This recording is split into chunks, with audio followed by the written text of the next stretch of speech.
Wagunodao, natumai mko poa, mko salama from every corner of the country that you're watching Celeb Corner KE from. Now, on Sunday, there was a story that was leaked and became public, a story that was published by the Daily Nation. And it was the story in regards to the former Deputy President of the Republic of Kenya, Deputy President Rigathi Gachagua.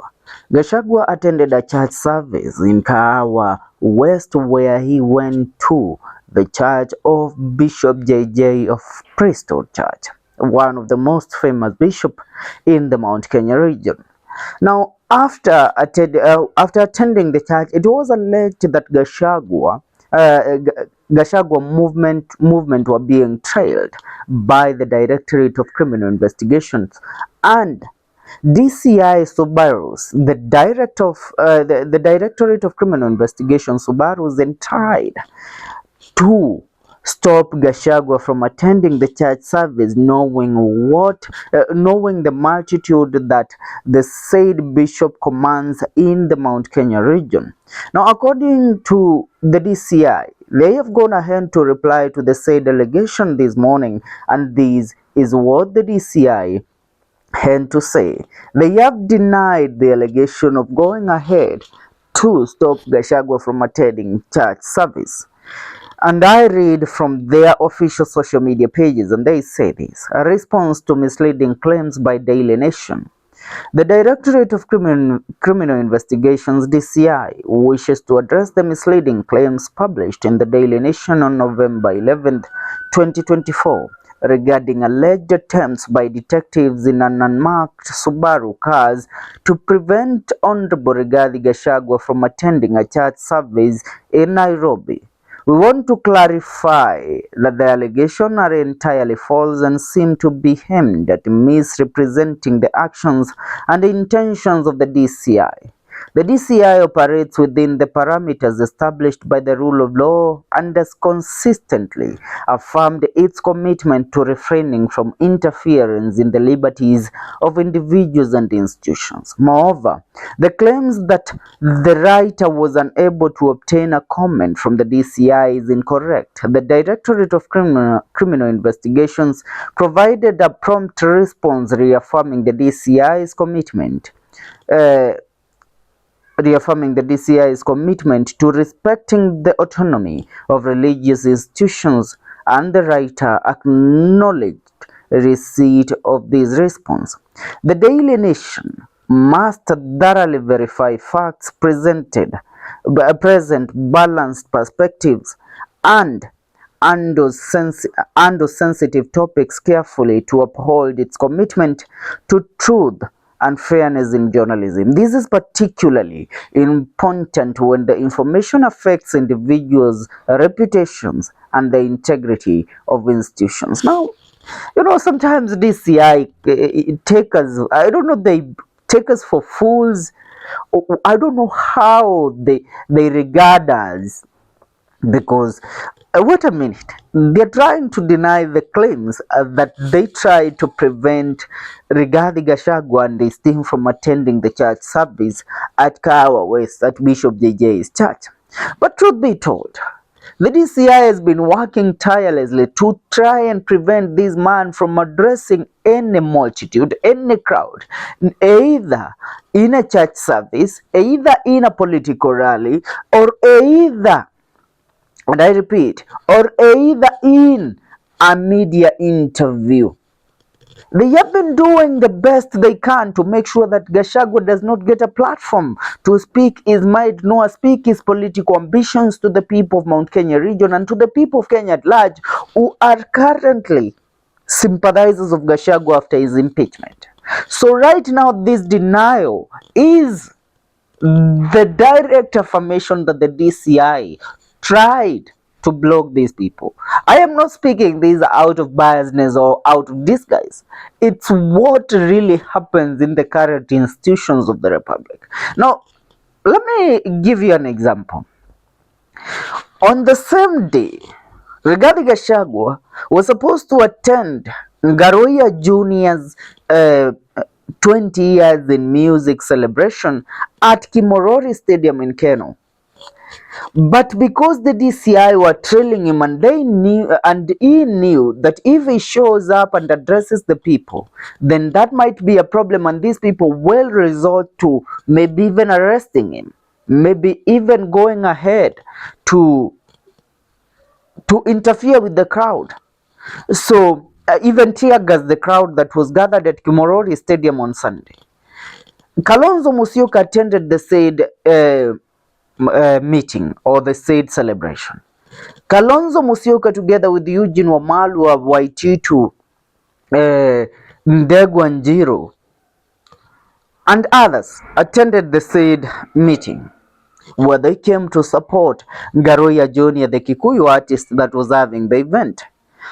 But Ndegwa Njiru decided to make a phone call to Rigathi Gachagua and to allow Rigathi Gachagua address the people of Kimorori, or the people of Keno Murang'a County, during the said event. And that phone call lasted for about 3 minutes. The phone call became a trigger where the DCI, about 30 minutes later, raided the said Kimorori Stadium and chased the people that were attending the said concert lounge. After that, they tried even to trail and arrest the artist that had organized the said event, which tells you that the DCI is just an institution that tries so much to play this card of being holier than thou on social media, but on the ground they are trying every move of intimidation that they can pull to make sure that they intimidate people like Rigathi Gachagua, the opposition led by Honorable Stephen Kalonzo Musyoka, and the rest of the team. So this statement that they are publishing, gibberish and barbaric statement trying to taint people or the media as a biased institution that tries to cause mayhem in the republic, it's so uncalled for. It is so uncalled for. Now, when Rigathi Gachagua spoke that day, he affirmed to the people of Mount Kenya region that he will give them a go-ahead or a path to follow by January 2025. Now, this is a cocoon that this is an atmosphere that seems to be heading on the right direction for the people of the Mount Kenya region and for Gachagua himself, because the people of Mount Kenya region believes in Gachagua. So to have the DCI try to relinquish themselves from the said allegations that they tried to arrest the former deputy president or to block him from attending a church service, we cannot buy that. We ain't fools. According to the intel that we have, they even tried to stop Bishop JJ from attending his own service at his own church. They trailed him from his home at Membley. They trailed him from there, trying to stop him. But God was on his side. Bishop JJ switched cars. He did not use his normal vehicle or his normal motorcade.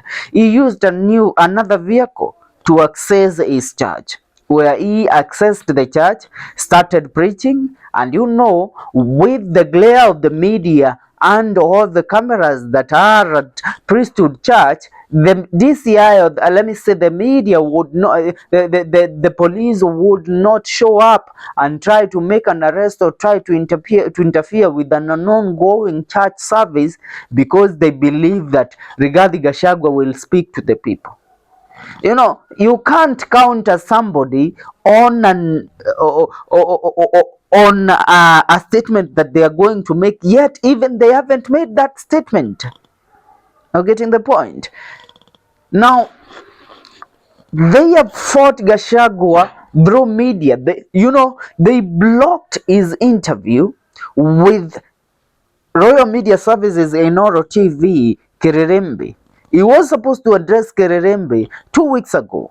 Now, the interview could not be done. He proceeded to Kameme.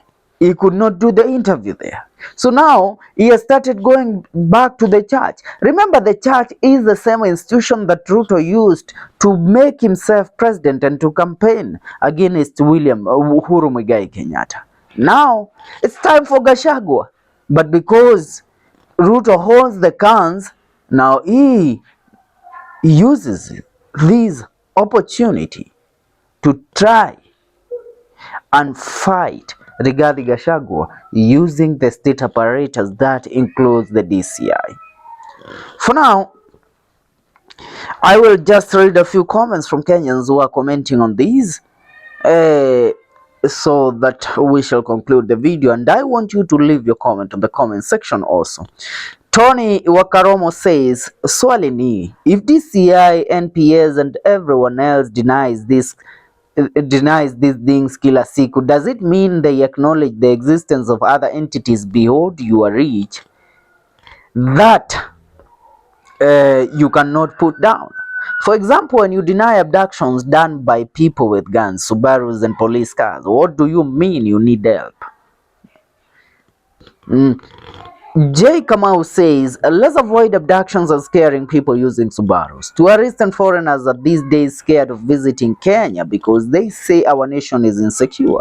Let's always know, whether ordinary Kenyans or security officers, that our actions ring louder even outside Kenya. Jasin Booth says, since you guys decided to be rogue, anything said about you, whether true or false, we shall always believe it. The Kenyan Times says the former DP Gachagua intimidated while attending a church service in Roysambu on Sunday. Sir Kevin says, did you have officers around the area? Yes or no? Salem says, imagine trusting the rogue DCI over Daily Nation. Now that is where we say people have lost trust in the said institutions that are supposed to govern them. For now, all I say is make sure you subscribe to our YouTube channel, Celeb Corner KE, and leave your comment on what you think about this statement that has been published by the DCI trying to taint the Daily Nation as an institution that lied in regards to the trailing and the said intimidation of former Deputy Rigathi Gachagua. Subscribe.